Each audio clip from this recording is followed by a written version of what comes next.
first part is in Portuguese. Ok, pessoal, portanto, hoje temos aqui o Will como o nosso convidado, ok? O episódio vai ser em inglês, portanto, se tiverem dúvidas, vejam no YouTube para terem todas as legendas possíveis. Now in English. So, this episode will be in English. So, if you, for some reason, have some hard time to understand something, go to YouTube instead of Spotify to see the subtitles, okay? Today we have Will Smith, okay? So he was my partner in England when I worked there.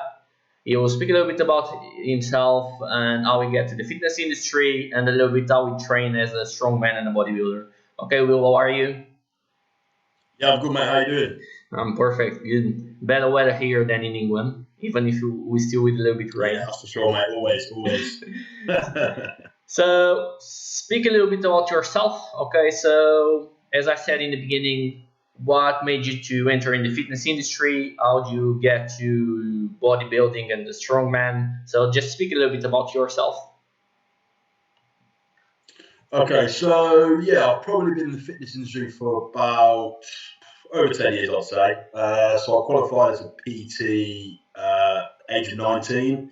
But I've started training since I was about 16 or so. So I started off playing a lot of football, as you may call soccer, potentially. I don't know if you call it, but yeah, football. I was pretty good. But what I found is as I got better and I was playing in like better leagues, a lot of people were stronger than me. So I was quite a small guy, I was fast, but quite small. So what I needed to do is basically build my strength up. So I started going to the gym about 16, and yeah, got hooked on that really. So I think what I liked is that it changed the body. I responded pretty well. I'd probably say I'm quite maybe genetically blessed really for building muscle quite easily. So I sort of got hooked on that. And then I used to work at a gym in Stratford-upon-Avon, just down the road from where I live now in Warwick. And one of the guys that worked there was a bodybuilder. So he sort of seen me in the gym and was like, oh, okay, you know, you look quite good. And he sort of took me under his wing. And yeah, he sort of got me into bodybuilding. And then once I did my first show, that was it, you know, so I did that from about, I did my first show around 18, 19, I can't remember what actual age, I think it was around 18, 19. And then I competed till I was around 23, 24. And then I've always been strong, so always done the big compounds, obviously bench, squat, deadlift, overhead press, etc. So someone else said, oh, you're quite strong. I was like, oh, cheers. So then I was like, okay, maybe I'll try some powerlifting. So I did a bit of that. I was pretty good at that. And then you slowly transition across to like the strongman because you sort of like, okay, well, let's see what else I can do. And then, yeah, just got hooked on that. So now I've been doing that for probably about a year, but properly. I've got a coach and all that sort of stuff. So yeah, taking it more seriously now. So that's sort of where my career path wants to go. And then obviously amongst that, I do personal training, online coaching, all that sort of stuff. Yeah. Good, perfect. So just give us some ideas about what is really strongman. So we have an idea about what is powerlifting. Here in Portugal is not a huge culture, even bodybuilding. So just give us an idea. Okay, strongman is a little bit more about this and this. Okay, so strongman is like a hybrid of a lot of things. So I know you do a lot of CrossFit in Portugal. So it's elements of a lot of things. For example, there'll be events like Atlas stones, which you'll pick up like big boulders basically, and you'll put them on a platform. You'll do things like a log press, where you've got like a massive log essentially, and you've got to clean it onto your chest and press it up. Farmers carries, so it's basically, you know, pick it up as heavy as you can and walking as far as you can. So generally it's about strength. It's basically how much you can pick up, but for how far or how long you can hold it for. That makes sense. So instead of doing like a 1 rep max, like in powerlifting, you'll be doing like a squat, but for max reps, but it'll be like 300 plus kilo. Do you know what I mean? So it's like, it's big weight, but it's more fitness orientated, if that makes sense. So a lot of the bigger guys are a lot fitter than you think, you know, because it's a little bit more muscular endurance as well, you know. Yeah, good, perfect. That was a good explanation.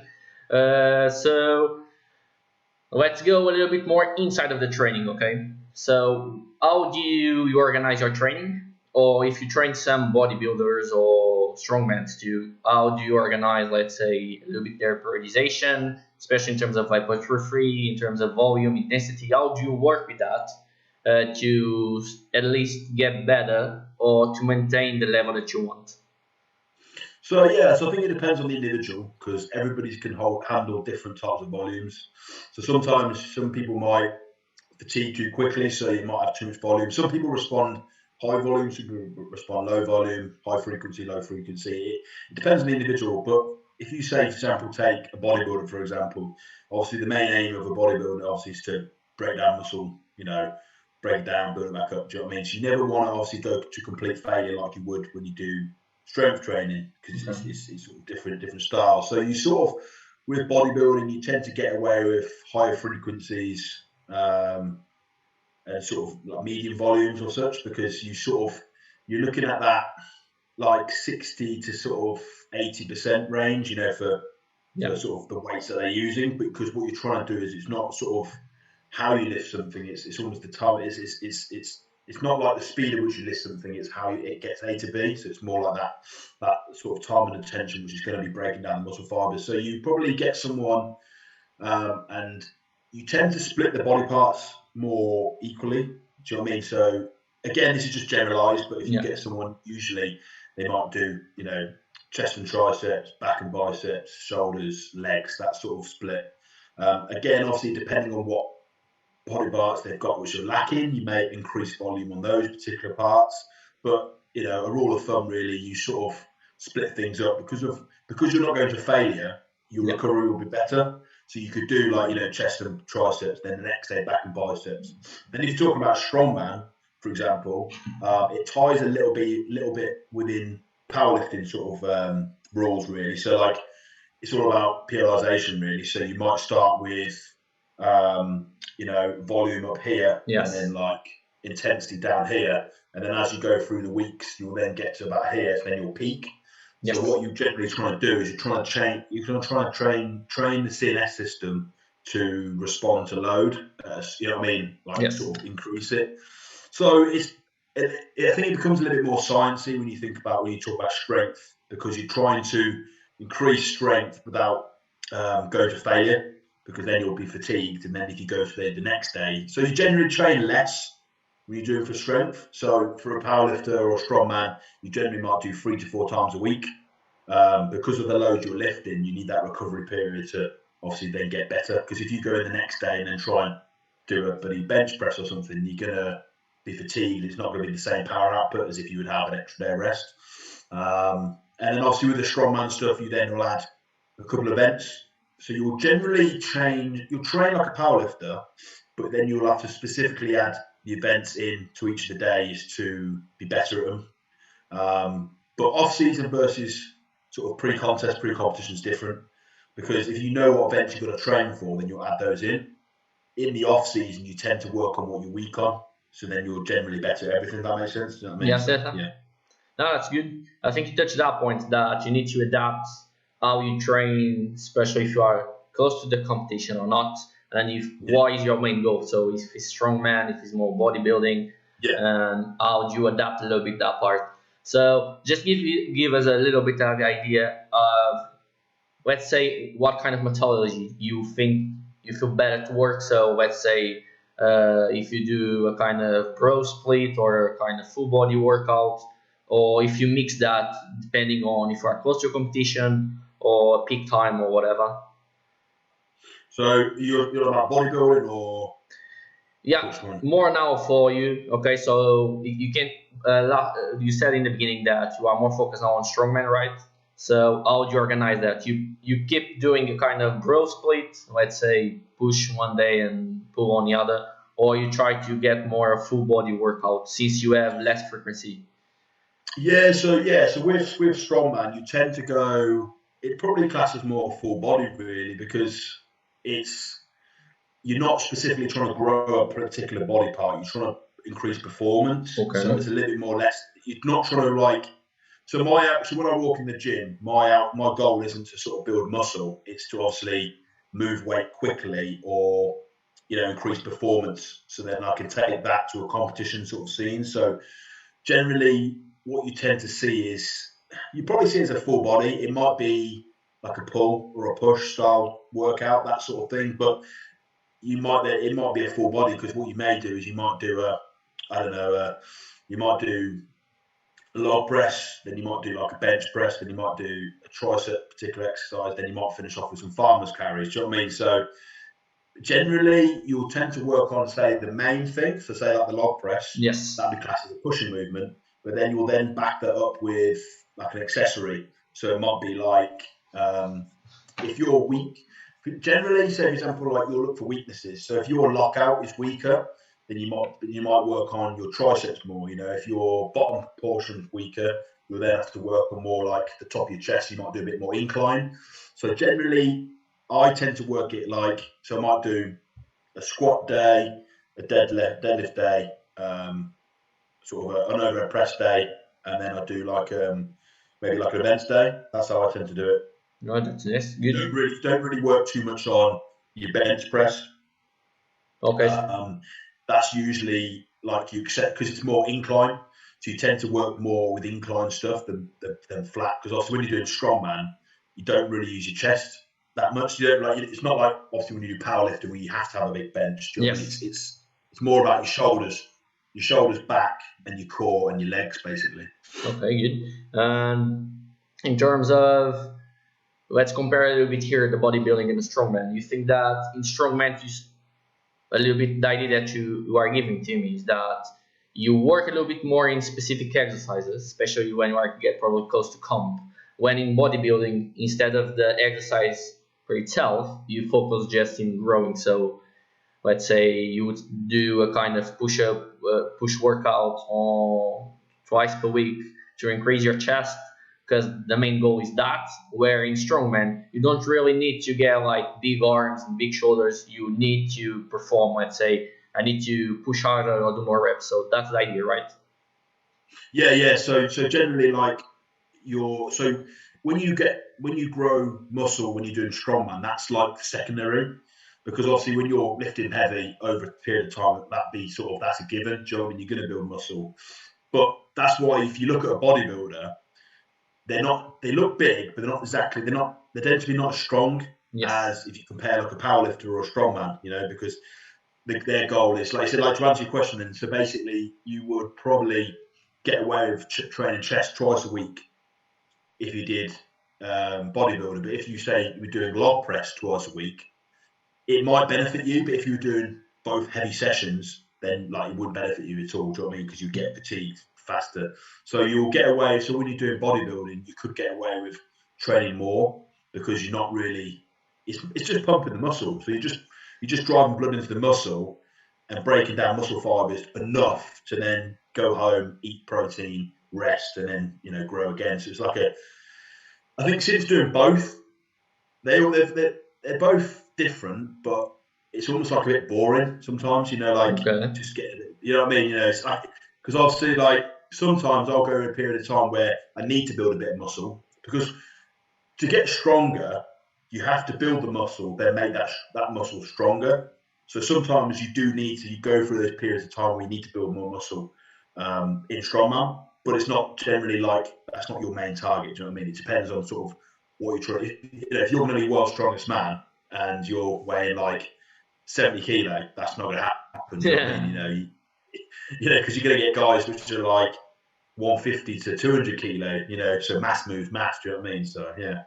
Yeah, I think that is a good point that you touched, where you said that to be strong, you don't need just to perform heavy lifts. So you really need to build muscle to be strong too. So it's not just firing the nerves to perform that. You really need, even in strongman, you need to build muscle to have that capacity to overcome some resistance. So that's a good point. And I think that for our listeners, they should be careful a little bit with that. If they want to be strong too, it's not just to lift heavy. You need really to build muscle to get to some kind of point. Yeah, you got to build your foundations, because if that's why if you look at a bodybuilder versus a strongman, see, a bodybuilder will look bigger because they've built the muscle, but they haven't taught the muscle to respond under load. Do you know what I mean? So they haven't built the CNS system, so they just work together. Whereas once you've built the muscle and you've got the foundations, then you can then specifically work on strength because you've got the fibers then to obviously work with. You know what I mean? So yeah, that's the thing. This is one of the principles that we think that is important to focus is whatever you want to do, even if it seems the training is sometimes similar. The thing is the kind of specificity that you give to one person that wants to be bodybuilder and the one that will be strongman. It happens that later or sooner it will be different. So in the end, even if they seem equal, the kind of performance that they will have will be different. So that is very good. One thing here that is start to get really important, especially for some people that's getting older. There is normally a thing that happened to you. So you had a kid recently, so how did you organize your way of work, the way you train when you had tell him? So it was one more responsibility. So I believe that you had to reorganize everything that you were doing until then to what you are doing now. So how did you organize a little bit your training when you had Till? what? So when the gym's closed, you mean? Yeah. No, when you had your kid. Well, oh, okay, yeah. Okay, yeah. How do you Okay, reorganize your training? Okay, so yeah. So basically, so obviously my time was limited. So what I had to do is obviously train less, but get more out of the sessions that I was getting. So that's when I'd go back to sort of the full body stuff. So there's a guy that is really good to follow. He's an old school bodybuilder. He's called Reg Park. Yes. So he was the one that trained Arnold Schwarzenegger. So he's a good person to research. And he basically used to train 3 sessions a week, full body. But what he used to do is he used to pick one, so he used to do back squat, front squat, bench press, bent over row, overhead press, a bicep curl, and then some skull crushers. And that's literally what you do 3 times a week. But because of the loads that you're lifting, the amount of growth hormone that you can produce by hitting those big compounds, you just grow because you're training all the big muscle groups and you're getting more rest in. So he was just growing, and that's what I tended to do. So I sort of stripped everything back to basics, and I just worked on progressing the big movements. And because I was, resting a little bit more because I wasn't training, I found that was a good way of training, because there isn't a set number of days you have to train to get a certain result. Obviously, depending on genetics and everyone's individual goals, but if your goal is because what I tend to do is if you have time restraints or if you had a kid, you've got to sometimes change your goal a little bit and be a little bit more realistic to what you can stick to. So for me, it was more like, okay, let's just try and maintain what I've got, and you just change, you just adapt accordingly. You could train twice a week and still make progress because you just do upper body, lower body. I think you just got to look at what you do per session, because there's so many people that train out there and they do 5-6 days a week, and it's just a waste of time because they're not training properly. Do you know what I mean? So it's a lot of people have got to look at what they do in that one session and how they can make it work for the days that they can train. Do you know what I mean? So yeah, that's the thing. So you're at to focus in terms, okay, I just have this enough number of hours per week to train. So I really need to train, let's say, these are my main goal. So I have to focus on this instead of doing, let's say, 20 exercises per week. You start to do, let's say, 10, and you just said, okay, instead of doing some extra exercise that I was just doing because I had time and that's it. You just got more efficient. In the end, you got more efficient in your time and your training. That's good. Good, perfect. I think that is a really good way to transmit to our listeners how they can adapt the training even with time restrictions. Let's say a kid, a new job. And that's when you have to look a little bit more on your nutrition as well. Obviously, I haven't touched much on nutrition, but when you can't train as much, obviously you've got to make what you can out of the situation you're in, but then you've got to look at your nutrition quite specifically, and obviously just making sure you get enough protein and all that sort of stuff to even just maintain muscle mass, etc. Do you know what I mean? And if you are trying to maintain, make sure your calories reflect on the days you train. So, for example, I dropped my food down because I wasn't training as hard or wasn't training as frequently. So I knew my body didn't need enough all those extra calories, so I sort of reduced them to match my output. You know what I mean? So then you can sort of stay at a level. So that's the secret, really, is making sure your nutrition is matching your training as well. You know. Good. So since you touch on that point, let's take a little bit your experience, especially since you are a bodybuilder, you're a strongman. You still do some kind of that work in strongman, and for sure work with some of them. In UK, you quite have a good culture in terms of that.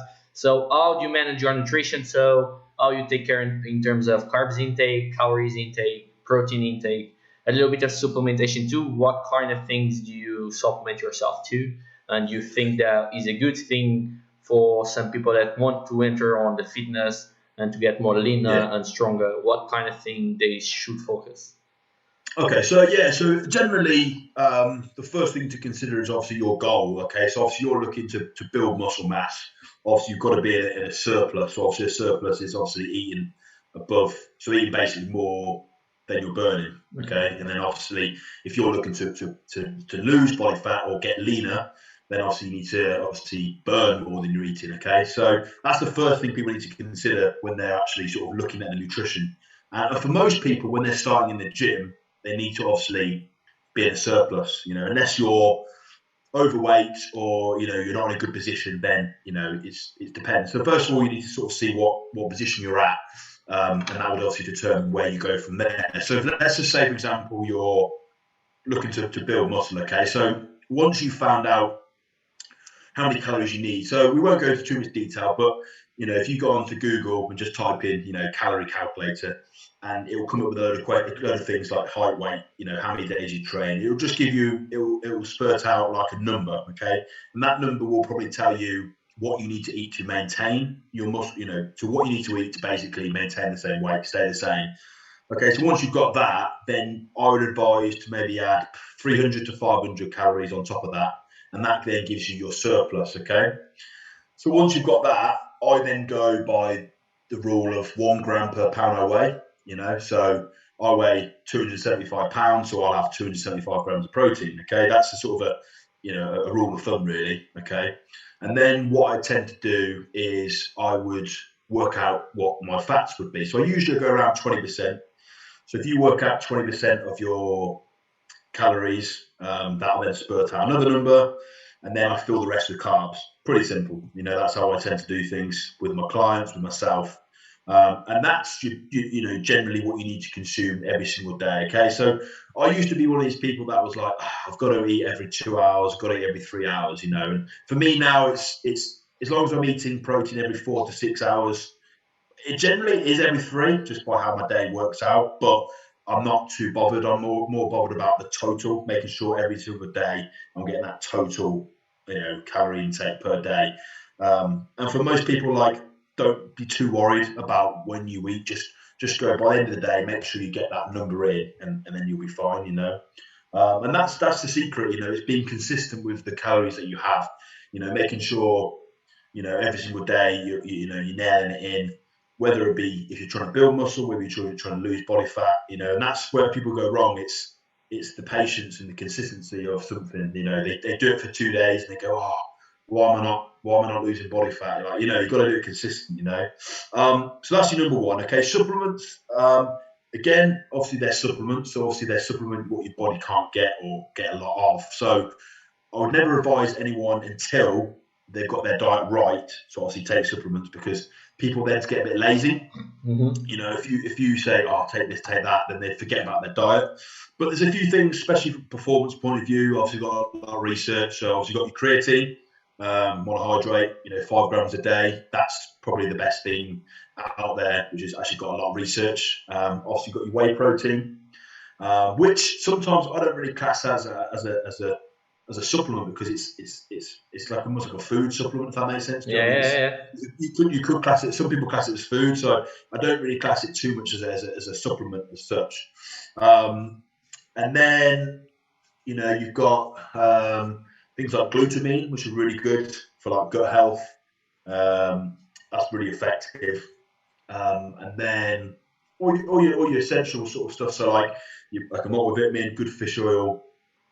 I mean, it depends what country you live in. Yeah. I'm in the UK, so I need to really have some vitamin D because I can't get no sun. Good point on that one. So so for a lot of people, it depends what country they live in. But like for myself, I always make sure I've got a strong vitamin D supplement in there, and that's about it, right? I mean, it all depends how serious you take it. Generally, a good whey protein, maybe a carb powder of some sort to have while round training, and some creatine and some glutamine, and a good multivitamin. That sort of tends to sort of see most people right.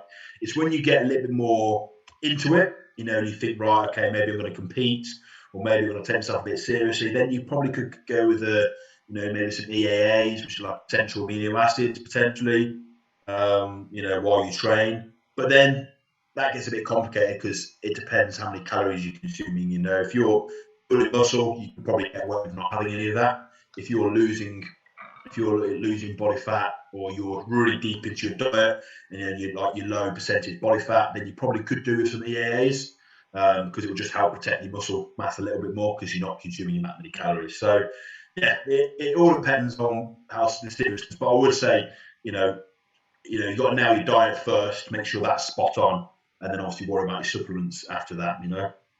Yeah, I think that you touched a few good points. So that I just want some people to remember. So consistency is the key. Whatever the kind of supplementation that you may take, you really need to focus in terms of, okay, what's the kind of best dietary they will be good for me to reach my goals. So supplementation is what is the name. So it's something to give you some extra, and not the main part of your dietary and nutrition. And you touch a very good point. I think most of us, even coach, don't think a little bit, but probably for people that enter in the gym, are quite new in the gym, and they are not fat, they really are just novice to practice, and they, let's say, quite lean, normal people. And in terms of nutrition, I think you touched a good point in terms of surplus. So we normally don't speak with them about that. So we just look at them and see, yeah, this guy is okay. And I think that is an interesting point that you touched when you said you may do a surplus when you enter in the gym because you are receiving a new stimulus. You never did sometimes some kind of workout. So you need extra energy to keep the good levels of performance, maximize your gains. So that was really a good and interesting point that you touched there.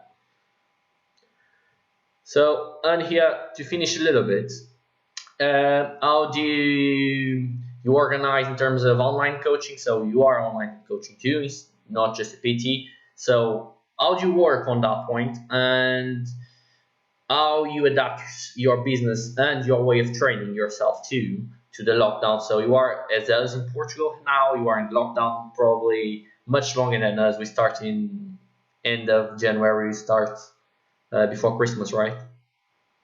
Yeah. So. Okay. Yeah. So let's go. So I'll answer. So I'll do online coaching first. Okay. So online coaching, it's definitely become more popular during lockdown because obviously people haven't had access to a PT in the gym. They still need that accountability. That's the most important part. There is accountability. So obviously they seek my services because they need that 1 day a week where they can come to me, we assess. So how I do things is I use something called True Coach. Yeah. I don't know if you have anything like over there, but I think it must be international, surely. It's True Coach software. It's a software, coaching software, which allows me to thing on a screen. Okay, so my clients will upload all the information to a screen, and it will allow me to assess their weight, allow me to assess their photos, it allow me to assess, I do like a little questionnaire, so I sort of go, how do you feel, appetite, energy levels, stress levels, all that sort of stuff, because it all amalgamates into sort of one answer. Because a lot of coaches will they'll just use weight, but weight doesn't mean nothing really, because, if you've got someone that's losing body fat and building muscle, then their weight's going to be very up and down. So it doesn't necessarily mean they're putting on body fat. They're actually probably getting more muscles, you know what I mean? So yeah, so that's what I tend to do, and then I'll do a video call like I'm doing now with yourself, basically. But the person won't be on the other side; it'll just be like a screenshot of my screen, and me in the corner, and I'll do the feedback there, and then we'll have a little discussion. Obviously, every client's treated individually, so it depends on their goals and what the week's gone. But yeah, it's definitely becoming a lot more popular because people need that accountability. So they need that when I get to the end of the week. How do I progress next week? What do I do? Obviously, it becomes a little bit more challenging because sometimes my clients haven't got any equipment. You know, if they're in lockdown, so obviously you've got to be quite inventive. Try and think of ways of creating load and tension. So that's quite funny sometimes, just adding random stuff in, obviously to make it harder. But yeah, so I think everyone's adapting pretty well because this is obviously the third lockdown we've been in. So people are just getting used to that that way of life, you know. And then for myself, obviously I've adapted quite a lot. So luckily I've got quite a bit of equipment that I bought myself. So I've just been training like normal, really, minus a few things like accessory stuff, like cable stuff I can't really do a lot of. But it sort of serves me a better purpose because it strips you back to basics a little bit. So people get too lazy sometimes and they walk in the gym and just do a leg extension or hamstring curl or something like that, where you take that away and give them a barbell and say, right, you've got to squat for 12 weeks. You know, they will make way more progress because you'll work your core, you work pretty much every single body muscle in your body. So I think sometimes, although it's annoying, it's a bit of it strips things back to basics. So it makes people think, actually, I don't need a hamstring curl or a leg press to make progress. It's just that's the extra. So then when people go out to the gym, they can focus on the big body parts first and then add the little things in later on. So yeah, it's going okay. But yeah, you build different clients that come to you during lockdown because you know they're just with you because of the lockdown. So not necessarily you might not retain them. Yeah, and then PT wise, I'm still PTing, but outside. Got a little marquee, so I've got a few bits of equipment. So I still PT outside, which is it's cold. But yeah, again, people are just smashing it really because obviously they want to stay fit and healthy. So yeah, it's going okay, to be fair. Perfect. That's what we want to hear. So Will, thank you very much to get to our podcast of Breaking My Limits. Okay. I hope to have you in a future episode too. Okay. Yeah. So take care. Keep getting the good job there and give me some news. Okay. I will keep speaking with you and hopefully you will enter in one of our episodes to speak a little bit more about strongman and bodybuilding. Okay. Thank you very much. Yeah, wicked. So before you leave, em português now. Pessoal, se gostaram do episódio, querem saber um bocadinho mais sobre strongman, bodybuilding, como trabalham no Reino Unido e um bocadinho como é que podem fazer para aumentar a vossa massa muscular, estejam atentos, mandem mensagem para o Breaking My Limits para a gente marcar outro episódio com o Will. E não se esqueçam de subscrever ao canal, tanto no Spotify como no YouTube, e mantenham-se sempre atentos ao que nós vamos postando e todo o tipo de informação que temos para vocês. Qualquer dúvida, estejam à vontade para ir à nossa página e nos mandarem mensagem, ok? Espero manter-vos aqui a ouvir o nosso podcast. Qualquer dúvida que tenham para o Will, basta enviarem mensagem direta para o Breaking My Limits. Obrigado e até à próxima.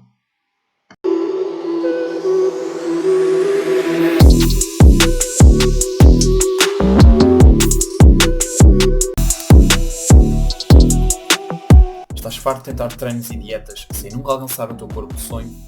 Também já estive aí, tal como centenas dos nossos alunos. Olá, eu sou o Francisco Bação e tenho a solução ideal para ti. No Breaking My Limits nós temos o acompanhamento online o mais personalizado e otimizado possível para que tenhas sempre o planeamento de treino e nutrição o mais adequado aos teus objetivos, às tuas preferências e ao teu dia-a-dia. Portanto, se estás pronto para dar o salto no teu treino e na tua alimentação sem nunca comprometer o teu bem-estar e os teus objetivos, alcançando-os cada vez de forma mais rápida e despreocupada, é muito simples. Basta clicares no link que está na descrição. Rapidamente entrarás em contacto com um dos nossos treinadores, onde terão a vossa primeira reunião e a partir daí, equipa Breaking My Limits. Bons treinos e espero que desfrutes do podcast.